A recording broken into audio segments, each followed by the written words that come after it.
আসসালামু আলাইকুম বন্ধুরা, আশা করি সবাই ভালো আছেন। আমি আজকে দেখাবো আপনাদের ইউরোপের বজ্র কিভাবে ফেলে। বজ্র ফেলার জন্য নির্দিষ্ট নির্দিষ্ট জায়গা আছে। আপনারা চাইলেই সব বজ্র এক জায়গায় ফেলতে পারবেন না। যেমন এইটা হচ্ছে বাসাবাড়ির যে খাবার অবশিষ্ট, তারপরে ভিজা জাতীয় কিছু এটার ভিতরে, এবং আপনি চাইলেই ফেলতে পারবেন না। এবং এখানে এখানে আশেপাশে যে অ্যাপার্টমেন্ট আছে ওদের সবার কাট আছে, ওরা এখানে কাট প্রেস করবে, তারপরে এটা খুলবে, এটা খুললে তারপরে এটার ভিতরে ফেলবে। আর আপনি চাইলে এটার ভিতরে সব কিছু ফেলতে পারবেন না, সব কিছু আলাদা আলাদা। এটাই শুধু ভিজা জাতীয় এবং খাবারের অবশিষ্ট। এবং এই যেগুলো দেখতে পাচ্ছেন এটা আসলে পেপার। আপনি পেপারের জন্য আপনার কাট প্রেস করতে হয় না, পেপার নিয়ে এসে এইটার ভিতরে ফেলবেন। এইটা আবার ওই খাবারের ঝুটা অবশিষ্ট ফেলতে পারবেন না, এটা শুধু পেপার।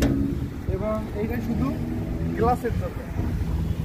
এইটা এইটাই হচ্ছে প্লাস্টিক, যেটা সবুজ, এটা ফেলবেন প্লাস্টিকের বোতল।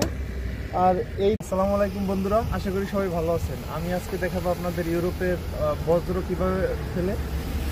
বজ্র ফেলার জন্য নির্দিষ্ট নির্দিষ্ট জায়গা আছে। আপনারা চাইলেই সব বজ্র এক জায়গায় ফেলতে পারবেন না। যেমন এইটা হচ্ছে বাসাবাড়ির যে খাবার অবশিষ্ট, তারপরে ভিজা জাতীয় কিছু এটার ভিতরে, এবং আপনি চাইলেই ফেলতে পারবেন না। এবং এখানে আশেপাশে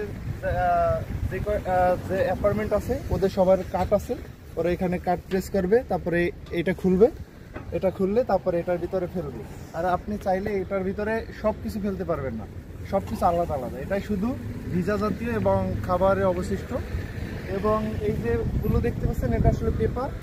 আপনি পেপারের জন্য আপনার কাট প্রেস করতে হয় না, পেপার নিয়ে এসে এইটার ভিতরে ফেলবেন। এইটা আবার ওই খাবারের ঝুটা অবশিষ্ট ফেলতে পারবেন না, এটা শুধু পেপার। এবং এইটা শুধু গ্লাসের জন্য।